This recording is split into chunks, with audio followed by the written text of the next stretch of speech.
Goeiemôre gemeente, die orgelvoorspel was 'n lied, 'n vonklied wat ons aanstaande Sondag gaan begin aanleer.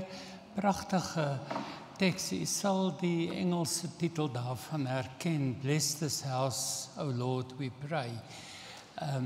Baie mooi teks wat geskryf is vir daardie lied, maar dit vir aanstaande Sondag TV. Kom ons begin en dan sing ons hartlik saam uit Heer met my hele hart. Kom sing ek 'n lofsang.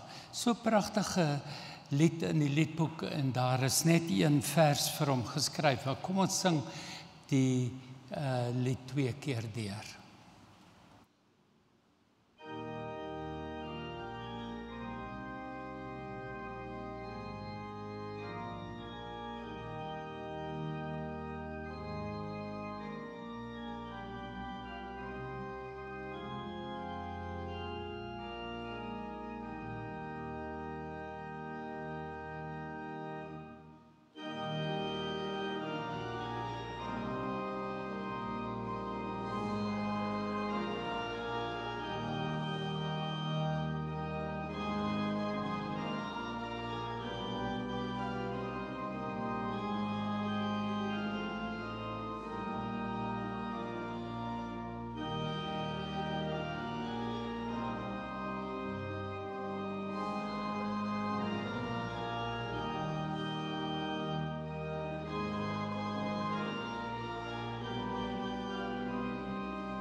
Vervolgens gaan ons vonklied sing.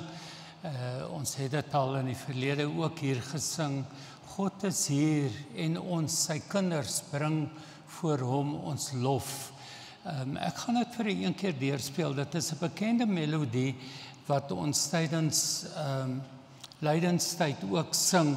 'n Baie pragtige melodie en dan sing ons die eerste vers hiervan een keer deur.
Baie dankie. Jy het dit regtig pragtig gesing.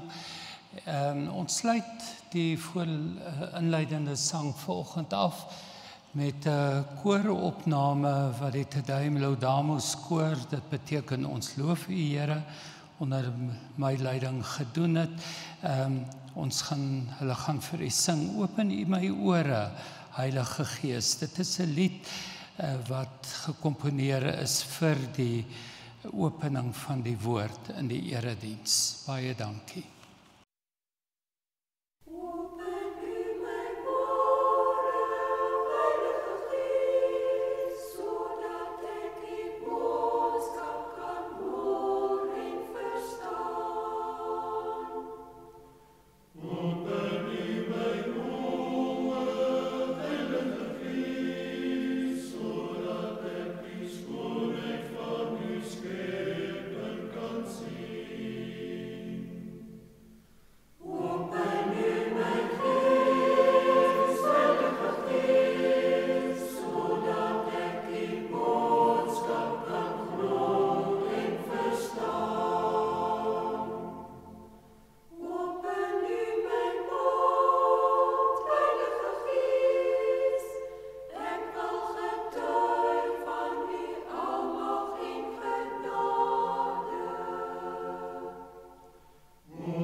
Goeiemôre gemeente. Kom ons probeer weer. Goeiemôre gemeente. Dit is goed om vanoggend hier saam te wees en baie dankie Chris ook vir daardie lied wat ek dink regtig vir ons in die regte stemming gebring het, ook om so saam te wees. Open U my ore, Heer, sodat ek U nabyheid ook kan voel. En dit is regtig my gebed ook vanoggend dat dit ons elkeen se ervaring sal wees. Julle wat gekies het vanoggend om op te staan, gereed te maak kerk toe te kom, dalk as mens bietjie jonger is met bietjie minder gewilligheid as die ouer garde, maar ons is hier by mekaar omdat die Here ons sy kinders noem en dat ons weet dat die verkondiging van die woord, die hoor van die woord, die saam dink en saam luister en saam bid daaroor ook 'n opdrag is wat die Here vir ons gee om te leer en te kan groei. Jy is baie welkom in hierdie erediens. Ek wil op daardie noot hoor of ons dalk enige besoekers vandag hier het, mense wat vir die eerste keer hier by ons aangesluit het. Dalk kan jy maar net jou hand opsteek as jy nie te skaam is nie. Ons het die gebruik om lekker goed uit te deel, so dalk is dit 'n stukkie aanmoediging. Is enige iemand nuut vanoggend by ons in die gemeente? Goed, meer lekkers vir my, baie dankie. Ek wil dan ook noem dat soos ons gebruik is, ons wel voorbidding doen en vandag is albei persone vir wie ons voorbidding doen in Noorderbloem. So ons noem die name hier's pragtige blomme wat ook aan die persone gegee sal word en die gedagte is dat ons op so 'n manier ook herinner word daaraan dat ons een gemeente is met 2 bedieningspunte. Dit is Tannie Ronel Kok en Tannie Henna van Sail wat op die gebedslys is. So kom ons bid vir hulle, ons dra hulle op aan die Here, dat hulle ook bewus mag wees van die Here se nabyheid, sy teenwoordigheid en sy troos. Ek wil vinnig net kyk na die afkondigings ook en enkeles uitlig. Daar is geen nuwe persone vandag nie, maar hou tog in gedagte as jy dalk 'n besoeker saambring of iemand wat nie aansluit by die gemeente, ons het 'n inligtingspakkie vir hulle wat hulle by die inligtingseentrum kan optel na die diens en wat lekker is, dis om op pad na die koffie toe en daarvoor het ons hande nodig. Paul pak elke oggend vir ons die koppies uitkry, alles gereed, maar ons het mense nodig om na die erediens net te help met die skink en die bedien van die koffie. So ek wil jou sommer uitdaag, as jy in elk geval daai kant toe stap op 'n Sondag, sê dalk maar net vir Paul, jy is beskikbaar om 1 of 2 keer net te help met die skink en die oppak na die tyd, dit sal ons regtig baie help. Ons is nog in ons 10de maand dankofferfees, ekskuus, ek spring nou so 'n bietjie rond met die afkondigings, ek weet, tot die einde van Februarie, so as jy nog nie kans gehad het om jou bydrae te lewer hiervoor nie, is jy nog baie welkom. En dan nooi ons ook elkeen uit wat graag wil om saam te kom bid op 'n Sondagoggend voor die erediens, 25 voor 9 in die gebedskapel. Die bedoeling is dat ons die erediens, die prediker, alles wat hier gaan gebeur, die gemeente se werksaamhede aan die Here opdra. En dit sal goed wees as ons nog 'n paar mense kan wees wat daar kan aansluit. Dit is binnekort Wêreldbiddag vir vroue en al die dames word uitgenooi om Vrydag die 7de Maart om 5:00 vir 5:30 by Noorderbloem te wees, waar daar 'n diens sal wees. En dit is nou nie net vir volwassenes nie, jou dogter, jou kleindogter, niggie, wie ook al is welkom om ook saam te kom. Julle weet dat daar elke jaar 'n gasheer land is, of 'n gasvrou land is, wat die liturgie ook vir ons aan mekaar sit. En elkeen van ons dames is ook baie welkom daar. Volgende week is dit Wouter se afskeidspreek en gaan hy ook die missie ontvang en daarvoor het ons 'n gesamentlike erediens hier in die kerkgebou. So kom asseblief almal volgende week, dit sal vir ons goed wees om op so 'n manier ook van die gemeente te kan afskeid neem. Daar's 'n kamp op pad, einde van die maand, as jy dalk nog wil aansluit, kontak asseblief vir Thys of vir Shaal. En dan net die laaste skyfie, ons blommebediening, soos julle weet, is 'n sentrale deel van ons bediening. Ons wil elke week vir mense blomme kan gee, diegene op ons gebedslys, maar daarvoor het ons blomme nodig. So as jy dalk 1 keer 'n maand of 1 keer elke 2 maande net 'n bossie blomme of 2 kan skenk, sal dit vir ons baie beteken. Marina, het ek goed gedoen? Het ek hom? Dankie. Vriende, ons gaan saam stil word by die woorde van Psalm 1, wat aansluit ook by ons tema van vandag, beloftes van vreemde geluk. En ek wil jou uitnooi om dalk sommer jou oë toe te maak, te luister na die bekende woorde, wat ook die Psalmboek vir ons open, en te hoor wat die Here vir jou daarmee wil sê ook. Dit gaan goed met die mens wat nie die raad van goddeloses volg nie. Nie met sondaars omgaan en met ligsinnige saamspan nie, maar wat in die woord van die Here sy vreugde vind, dit dag en nag oordink. Hy of sy is soos 'n boom wat by waterstrome geplant is, wat op die regte tyd vrugte dra en waarvan die blare nie verdroog nie. Hulle is voorspoedig in alles wat hulle aanpak. Maar so is die goddelose nie. Hulle is soos kaf wat deur die wind uitmekaar gewaai word en daarom sal goddeloses hulle nie kan handhaaf wanneer die Here oor hulle oordeel nie. En sondaars nie 'n plek hê in die vergadering van regverdiges nie. Waarlik, die Here lei die regverdiges op hulle pad, maar die pad van die goddeloses lei tot ondergang. Genade en vrede vir jou van God ons Vader, ons genadige Vader, van ons Here Jesus Christus, en dit kom na ons toe deur die krag en die werking van die lewende Heilige Gees. Amen. Kom ons antwoord op hierdie woorde, bely ook dat ons glo dat Jesus die bron van al ons vreugde is, met lied 167, en ons sing daarvan vers 1 en 2. Kom ons staan.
Ons sluit die oë en ons bid saam.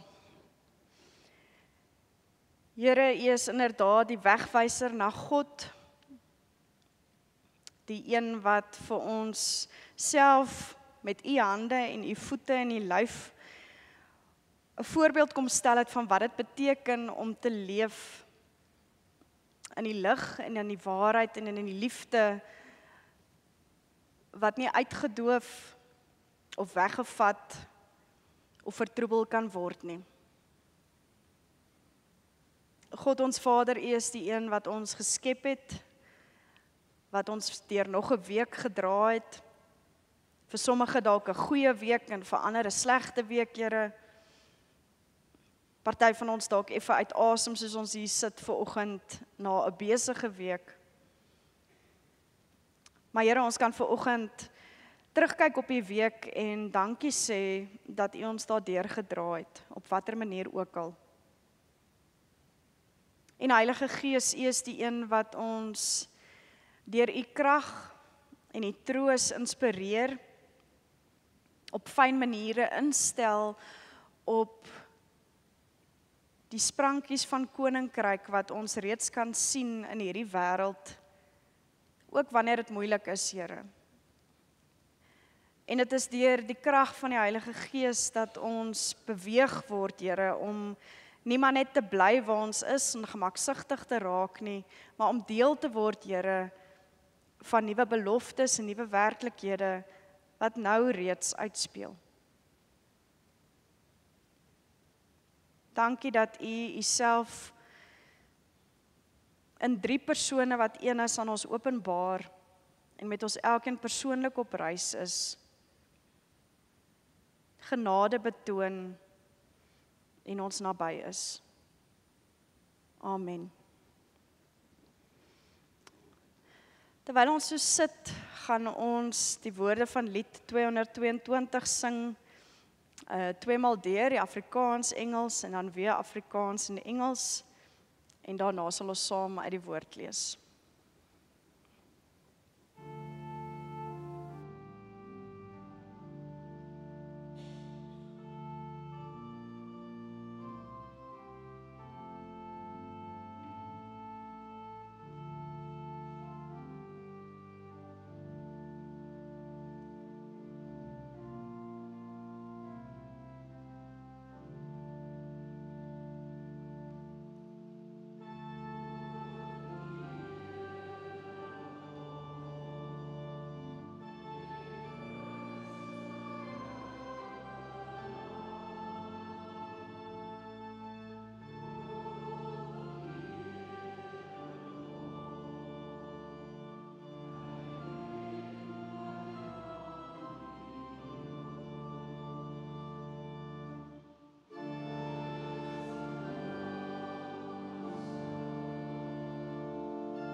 Ons lees vandag saam uit Lukas 6, as jy die Bybel naby het, volg gerus saam.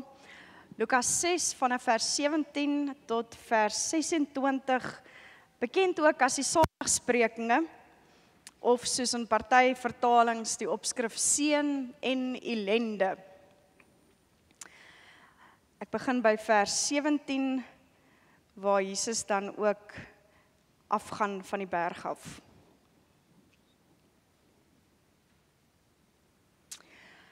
Hy het saam met hulle, so dis nou Jesus saam met sy disippels, van die berg afgekom en op 'n gelykte by 'n groot aantal volgelinge gaan staan.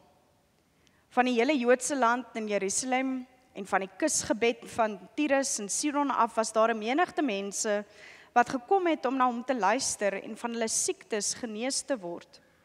Ook die wat onder onrein geeste gelei het, is gesond gemaak. Al die mense het hom probeer aanraak, omdat daar krag van hom uitgegaan het en hy almal gesond gemaak het. Jesus het sy disippels aangekyk en gesê, geseënd is julle wat arm is, want aan julle behoort die koninkryk van God. Geseënd is julle wat nou honger het, want julle sal versadig word. Geseënd is julle wat nou huil, want julle sal lag. Geseënd is julle wanneer die mense julle haat en julle verstoot en uitskel en julle naam vermy soos iets wat sleg is, alles ter wille van die Seun van die mens. Wees bly op daardie dag en spring rond van vreugde, want vir julle is daar groot beloning in die hemel. Hulle voorvaders het immers met die profete net so gemaak. Maar ellende wag vir julle wat ryk is, want julle het julle lekker lewe al weg. Ellende wag vir julle wat julle nou vol eet, want julle sal honger ly. Ellende wag vir julle wat nou lag, want julle sal treur en huil. Ellende wag vir julle as al die mense goed van julle praat. Hulle voorvaders het immers met die valse profete net so gemaak. Ons lees tot sover. Die Afrikaanse sanger François van Cooke het 'n liefdeslied getiteld Die wêreld is mal. En die refrein wat oor en oor uitkom, het die volgende woorde: Die wêreld is mal, kompleks en kwesbaar, mense wat oor mekaar val. Die wêreld is mal, jy is die uitsondering, want die wêreld is mal. Die afgelope paar weke het ek 'n aantal kere by myself gedink, die wêreld is mal. Want dit is asof die mensdom op alle moontlike vlakke probeer om spitspunte te dryf en uitmekaar te beweeg en op die kruiste en mees brutale maniere eintlik met mekaar te praat, mekaar wil seermaak, mekaar wil laat swaar kry, ander wil laat ly. En ons sien dit maar veral op sosiale media, elke keer as iemand van jou verskil of 'n ander standpunt as jou het, dan is jy baie vinnig om 'n keyboard warrior te word en vir hulle so vuil te praat dat jy hulle nie kan skoon was nie. Ons sien dit plaaslik, ons sien dit in ons land, ons sien dit op 'n globale vlak. En die uitkomste en die oplossings op hierdie stadium lyk vir my eerlikwaar maar baie min. Die wêreld is mal. Maar die realiteit is dat die wêreld nog altyd mal was. En die geskiedenis leer ons dat dit nog altyd makliker was vir mense om mekaar sleg te sê, op mekaar te trap, om geweld te probeer gebruik om een of die ander te oorwin, om op mekaar te skree en om kampe te skep. Dit was nog altyd makliker as wat dit is om in vrede saam te leef, die goeie na te streef, te vergewe, by mekaar te bly, saam geregtigheid te soek. Dis vir ons makliker, ook as gelowiges, om die reëls van 'n mal wêreld te gehoorsaam, as wat dit is om koninkrykskinders te wees. Maar Jesus se bediening, wat omtrent 2000 jaar gelede plaasgevind het, het ook uitgespeel in 'n tyd toe die wêreld mal was. Waar daar armoede was, politieke stryd met die Romeinse ryk wat hier van bo af allerlei maniere gesoek het eintlik om op mense te trap. Groot verskille tussen klasse, die rykes, die armes. Daar was rasisme, slawerny was wettiglik toegelaat. Daar was korrupsie gewees, ook onder gelowiges. Daar was siekte, forme van geweld, noem maar op, dit was daar. Maar dan is dit opmerklik dat dit juis in 'n wêreld wat mal is, waar Jesus sy bediening begin. Waar God se seun mens geword het, disippels geroep het en 'n alternatief verkondig het. Die alternatief van die koninkryk van God in 'n wêreld wat mal is. Die gedeelte net voor die een wat ons gelees het vandag, vertel hoe Jesus sy disippels aanwys. Hy het 'n nag in gebed op 'n berg deurgebring, en toe die son begin opkom, sy disippels naby geroep, en uit daai groep wat saam met hom was, 12 aangewys het, wat 'n opmerklik diverse groep was. As ons so 'n bietjie gaan inlees op hulle stories, dan weet ons in hierdie kleine groepie was daar rykes en armes gewees. Party was passievolle stryders teen die regering gewees, terwyl ander vir hulle gewerk het. Hulle was uiteenlopende persoonlikhede, party opvleend, ander bietjie meer bedaard, en by name word selfs een genoem wat die verraaier van Jesus sou wees. En hulle skaars aangewys toe Jesus saam met hulle begin afbeweeg van die berg af na 'n groot groep mense, 'n menigte, 'n skare wat nuuskierig vir hulle gesit en wag het. Sommige om te kom hoor wat hierdie rabbi wil sê, dalk gehoor het, hy praat indrukwekkende woorde en mense luister en goed gebeur, maar ander baie eksplisiet in hierdie verhaal lees ons om genees te word. Hulle was siek gewees, sommige selfs onder die mag van onrein geeste. Die hele skare het Jesus probeer aanraak, omdat hulle gesien en ervaar het, dat daar krag van hom uitgaan, en dat hy almal genees het. En ons sou kon dink, dis nou so half maar net 'n terloops, ag, almal is toe genees, maar 'n tweede keer lees ons, almal wat siek was, wat daar was, is genees. Ons lees nie dat mense eers moes glo en toe genees is nie, of dat Jesus eers gepreek het, en die wat die boodskap aanvaar het, toe die goedheid van die Here ervaar het nie. Almal wat daar was, is genees. En dalk miskien is hierdie almal wat daar was, is genees, nog voor hulle self iets gedoen of gevra het, die eerste wenk vir ons, dat in 'n wêreld wat mal is, werk Jesus anders. Jesus se bediening is duidelik ook nie net beperk aan hulle wat hy by die naam uitgeroep het as sy disippels nie, maar dit is bedoel vir almal wat smag na heling en genesing en herstel op watter manier ook al. En dan, nadat die wonderwerke gebeur het, draai Jesus voor hierdie hele groep mense, spesifiek na sy disippels, kyk hulle in die oë en begin met hulle praat. En dis opvallend dat Jesus dit doen met 'n gehoor. Hy praat met sy disippels, maar dis te gelykertyd 'n stuk getuienis teenoor diegene wat hom dalk nog nie as verlosser aanvaar het nie. 4 keer hoor sy disippels en almal wat luister die refrein, geseënd is julle. Maar hierdie is aardige en ongemaklike seënbedes, want op die oog af is nie een van die goed wat Jesus sê, geseëndheid, rede om te ervaar dat 'n mens eintlik geseënd is nie. Want Jesus sê, jy is geseënd as jy arm is, en jy is geseënd as jy honger is. Jy is geseënd as jy huil eerder as lag, en jy is geseënd as jy vervolg word. Elke keer het dit met 'n baie konkrete en fisiese behoefte te doen, gevolg dan deur die belofte, hierdie is net tydelik, en dan die alternatief, wat wag.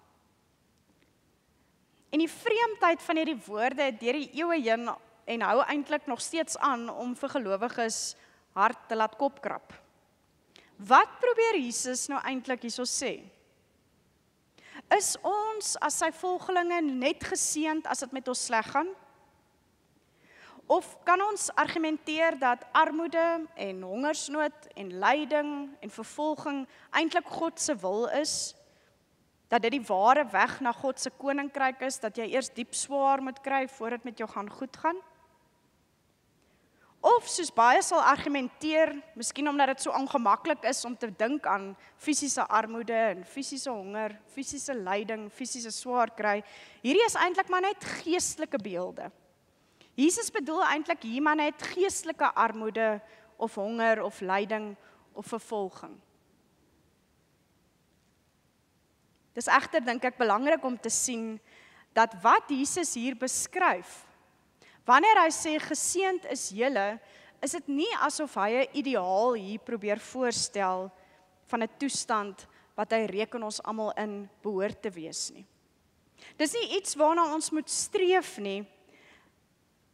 Daar's nie 'n martelaarstatus wat voorgehou word as 10 uit 10 vir disippelskap nie. Maar eenvoudig eerder die werklikhede van wat sal gebeur as jy ernstig jou disippelskap opneem. Wanneer jy in 'n wêreld wat mal is sê, ek is 'n volgeling van Jesus, ek aanvaar my status as disipel, gaan dit noodwendig gevolge hê. Die boodskap wat disippels destyds en toe moet gaan verkondig, gaan oor 'n koninkryk van God wat nou reeds aangebreek het en nou reeds inbreek. 'n Koninkryk waar daar herstel en geregtigheid en gelykheid en genesing en vergifnis en liefde is, maar dit is so vreemd en so anders as die wêreld waarin ons nou is, dat daar noodwendige reaksie daarop gaan wees. En die reaksie gaan dikwels, waarskynlik as ons eerlik wil wees, meeste van die tyd nie positief wees nie. Om Jesus te volg, kom met 'n prys. En ons weet dit ook, ons wat nou so bietjie 'n terugskou het op die geskiedenis van Jesus se disippels, daai eerste 12, hoe hulle stories geloop het. Want toe sommige van daai groep van 12 ingestem het om Jesus te volg, het hulle beroepe opgegee en hulle inkomste. Die logiese gevolg van hulle disippelskap was armoede. Tydens die bediening het die disippels in groepies rondgereis van een dorpie na die ander, maar lees ons later in Lukas nie noodwendig altyd vriendelik ontvang nie, wat beteken het dat hulle waarskynlik honger gaan slaap het en nie 'n veilige plek gehad het om hulle koppe neer te lê nie. Die realiteit van ja sê om 'n disipel van Jesus te wees. Ons weet ook dat feitelik al die disippels uiteindelik 'n martelaarsdood gesterf het. Vervolging. Verskillende forme. Maar hulle was nie gewild oor die feit dat hulle die koninkryk van God verkondig het in 'n wêreld wat mal is nie. Wanneer Jesus hier praat oor disippelskap, met ander woorde, is dit nie 'n lekker roomys met sjokoladesous op nie. Hierdie is nie 'n sagte boodskap oor disippelskap met beloftes dat alles verder gaan goed gaan, dat jou lewe perfek gaan uitwerk nie. Want disippelskap beteken toe en ook nou, dat 'n mens elke dag op elke moontlike manier effektief ingaan teen die bedrading van hoe die wêreld aan mekaar gesit is, hoe ons in ons eie sondigheid ook maar dikwels kies en optree, en dit is moeilik. Maar aan die ander kant van die realiteit wat Jesus vir sy disippels herinner aan, is daar ook die beloftes. Die versekering dat wanneer hulle hierdie keuse maak vir disippelskap, is dit nie te vergeefs nie. Want die koninkryk van God behoort aan hulle. Die belofte is dat hulle versadig sal word, hulle sal lag, en hulle beloning in die hemel is groot.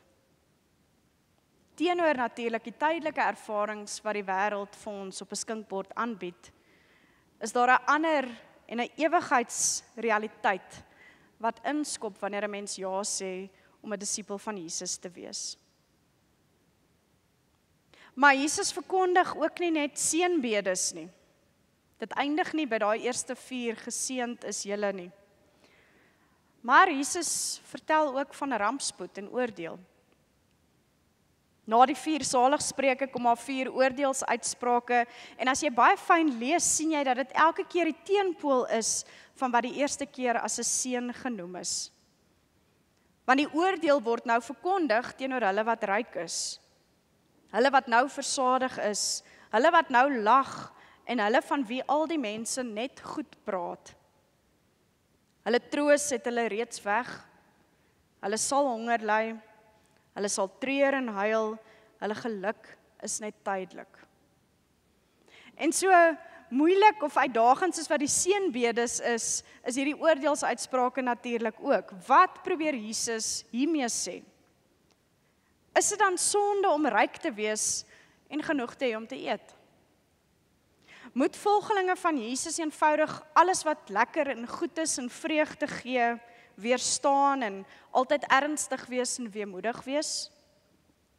Mag mense dan nooit van ons goed praat nie? Dalk help dit as ons aan hierdie oordeelsuitsprake dink, as Jesus se manier om eintlik die mal wêreld van sy tyd, van ons tyd, te beskryf. Want die oordeel word uitgespreek teenoor 'n samelewing waar daar gapings is en teenpole is, waar daar ongelykheid is en onreg is. 'n Wêreld waar party so baie geld het dat hulle daarmee kan mors, terwyl hulle te synig is om dit uit te deel en ander moet bedel. 'n Wêreld waar daar mense is wat so baie kos het dat hulle oorskiet kan weggooi na elke ete, of met elke ete eenvoudig kan kies waar hulle iets wil bestel, terwyl ander nie eers korsies het om te eet nie. 'n Wêreld waar party mense, so lyk dit, konstant kan feesvier en lag en plesier ervaar, van een partytjie of een sosiale geleentheid na die ander kan beweeg, terwyl daar ander is wat treur en huil. En 'n wêreld waar party mense se name blink gepoets word oor die maskers wat hulle dra en die leuns wat hulle vertel, terwyl diegene wat opstaan vir wat reg is, uitgekruid word en verstoot word. Wat Jesus sê is dat daar oordeel wag vir diegene wat raak sien dat die wêreld mal is en gemaklik is daarmee. Diegene wat skouers optrek en sê, wel, dis nou maar eenvoudig hoe dit is. Die lot val nou maar verskillend vir verskillende mense, maar wat dan nie bereid is om self gemak en gerief en middele en emosionele kapasiteit uit te deel vir hulle wat minder het of wat nood het nie. In die Lukas Evangelie praat Jesus reguit en daar's nie grys areas nie. En wat ons sien in hierdie verhaal en in hierdie kort preek wat Jesus vir sy disippels gee voor almal wat dit kan hoor, is dat 'n ja vir die koninkryk, 'n ja vir disippelskap beteken om konsekwent ja te sê vir 'n alternatief. En die voorreg wat disippels van Jesus het, is om deel te wees van die skep van hierdie alternatief. Om self ook die hande en voete te wees wat Jesus in sy eie bediening as voorbeeld gestel het en wat na sy kruisiging, sy opstanding, sy hemelvaart ook voortgaan deur die gelowiges. Van julle het dalk al die boeke gelees van die bekende teoloog en skrywer C.S. Lewis. En in 1992 het hy 'n bekende toespraak gelewer waar hy ingefokus het op die vraag wat hy dink ons almal aan die gang hou, en dit is: wie is ek? Hy verduidelik dat ons hierdie vraag almal op verskillende maniere antwoord. En dit kan wees deur te sê ek is wat ek doen, ek is wie ander mense sê ek is, of ek is wat ek het. Miskien is die saligspreuke en hierdie oordeelsuitsprake vandag 'n uitnodiging vir my en jou om weer te dink oor wie is ek? Want as ons kinders van God is en as ons ja gesê het vir Christus as verlosser, is die eerste ding wat ons kan antwoord op die vraag wie is ek, dat ek 'n disipel van Jesus is. Maar wat beteken dit? Is ek wat ek het? Want dit is 'n versoeking. My identiteit is, ek is 'n disipel van Jesus, maar dalk is ek te verknog aan my besittings en my sekuriteite en my behoefte aan genoeg. Dalk is die uitdaging vandag vir my en jou om meer vrygewig te leef, meer uit te deel, minder geheg te wees aan besittings. Die nood raak te sien wat oral rondom ons is, ook in die gemeente. En raak te sien dat die gapings tussen hulle wat het en hulle wat nie het nie, al hoe groter raak. Miskien sukkel ons om uitdrukking te gee aan ek is 'n disipel van Jesus, omdat ons vashak by ek is wat ek doen. My volprogram in my sosiale kringe en my werk beteken dat ek nie tyd het vir enigiets anders nie. Ek is so besig dat ek nie tyd het om raak te sien wanneer iemand huil of swaar kry nie. Ek is so besig dat ek onderbrekings sien as irritasies, eerder as geleenthede vir die Gees om deur my te werk. Of miskien is die stryd dat ons besorgd is oor wat mense oor ons sê. Ek is 'n disipel van Jesus, maar ek wonder tog, word ek aanvaar deur die regte mense? Kry ek erkenning vir dit wat ek doen en dit wat ek bydra? Terwyl ek dalk eintlik net smag daarna om eerlik te kan wees oor wie ek is, met my foute en my tekortkominge. Hierdie vraag, benewens die een vraag wat eintlik maklik moet wees om te antwoord, wie is ek? Ek is 'n disipel van Jesus. En hierdie teksgedeelte daag vir my uit en laat my wonder oor myself, hoe ingekoop is ek nie op die wêreld wat mal is, se reëls nie.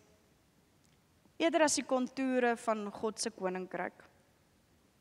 Hoe maklik flous ek nie myself dat die wêreld soos ons dit ken, nou maar eenvoudig die enigste realiteit is dit nie vir my ook maar makliker om eerder in geestelike terme te dink aan goed soos armoede en honger en lyding en vervolging nie?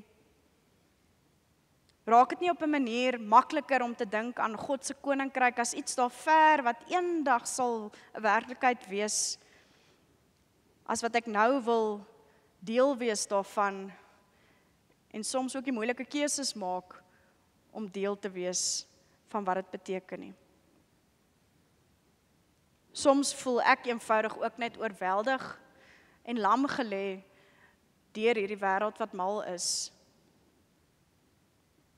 Eerder as om dit te sien as 'n geleentheid waar God se Gees aan die beweeg is. Jesus se woorde daardie dag op 'n gelykte voor 'n groot groep mense dra vandag nog steeds net soveel gewig as toe. Want die koninkryk van God word nooit in die Bybel voorgestel as iets wat nou maar net eendag as ons in die hemel is, sal realiseer nie. Wanneer ons lees oor die koninkryk van God, is dit altyd iets wat nou al reeds begin. 'n Beweging wat mense wil innooi, intrek, wil voortbou, wat natuurlik volkome eers sal wees met die terugkeer van Christus, maar wat al reeds nou begin het.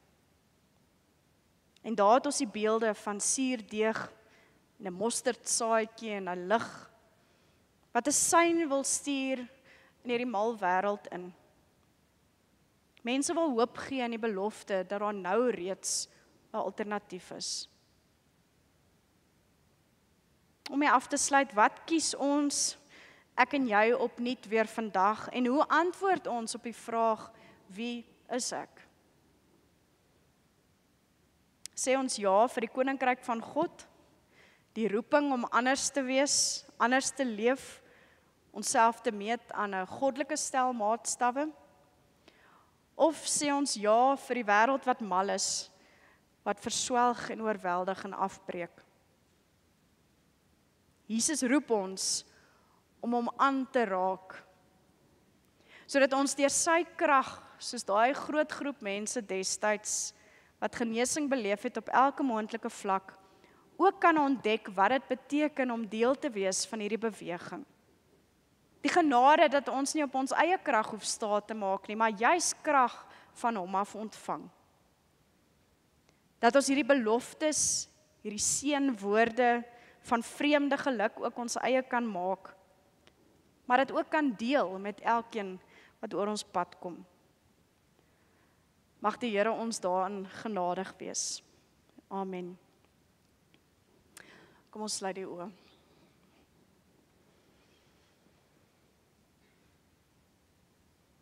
Here, u woord is 'n uitnodiging en soms ook 'n uitdaging. En dit is in hierdie uitnodigende uitdagings dat ons ook 'n spieël kan ophou, onsself ook in die oë kan kyk. En wanneer ons so na onsself kyk, Here, ook u kan raak sien en eerlik kan wees oor wie ons is. Here, ons is elkeen soekend op verskillende maniere. Mag ons na u soek. Mag ons identiteit wie ons is by u vind. En raak sien dat dit wat die wêreld aan ons voorhou dalk tydelik goed en mooi en lekker kan wees, maar dat dit ook maar baie vinnig soos mis voor die son kan verdwyn. U herinner ons aan ewigheidstydlyne en die uitnodiging om 'n deel te wees van iets groter as onsself. My gebed is, Here, dat u in die week wat vir ons voorlê, vir ons elkeen sal uitnooi en sal wys deur u Gees waar ons aktief kan deel wees van u koninkryk in hierdie mal wêreld. Waar ons hoop kan bring, waar ons troos kan bied. Here, waar ons kan uitdeel waar daar nood is en gee, ook al vra dit van ons iets. Bewaar ons daarvan dat ons gemaklik raak met hoe dinge is. En mag ons mekaar as geloofsgemeenskap ook versterk, Here, wanneer ons moed laag is en die lig in die donker tonnel ver voel. Ons bid vir elkeen, Here, in hierdie gemeente wat swaar kry ken. Op watter manier ook al, Here. En so ook elkeen in hierdie gemeenskap, Here, diegene by wie ons dalk elke dag verbyry, wat by ons huise verbyloop, kollegas by die werk, vriende, familielede, wat op een of ander manier die ervaring het, dat daar nie iets meer is as die hier en nou nie. Gebruik ons getuienis, Here, al is dit ook maar met strompelende woorde en soms ongemaklike stiltes, omdat ons nie presies weet wat om te sê nie. Maar gebruik ons getuienis, dat ons kan onsself en ander herinner, dat ons deel is van u groot verhaal, van herstel, van hoop, van belofte. Amen. Ons dien die Here met ons offergawes en dan sluit ons af. Oom Willie kan vir ons vorentoe kom na die opneem van die dankoffers.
Goeiemôre gemeente.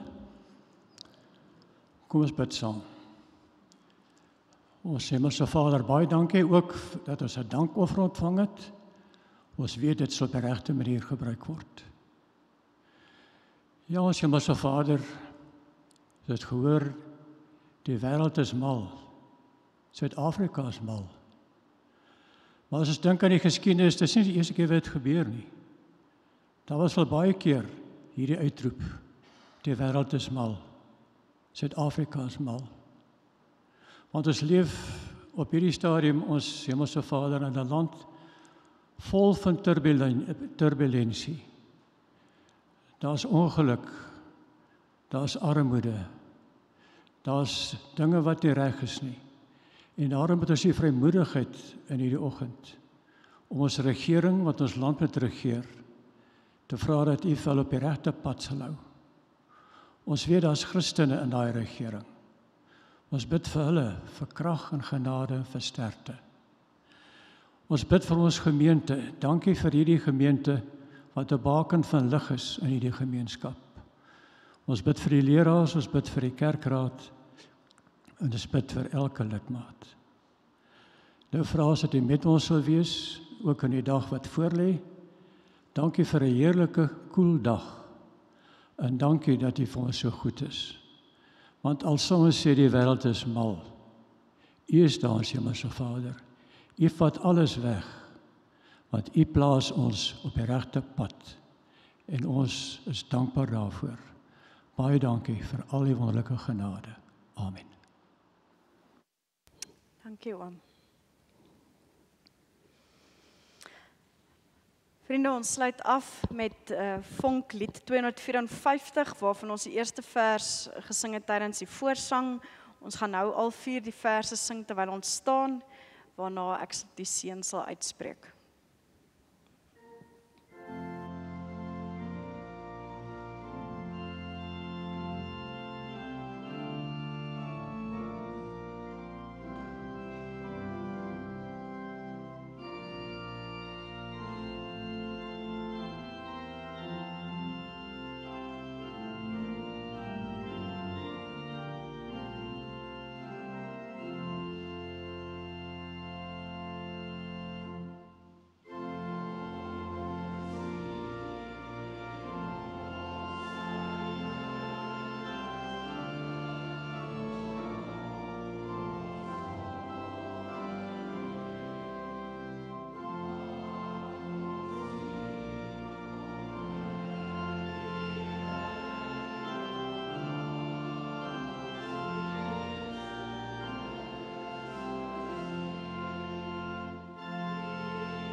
ontvang die seën van die Here.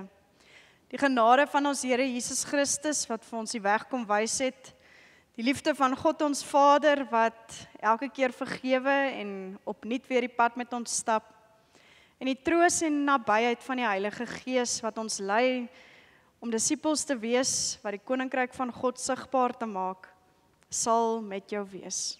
Amen.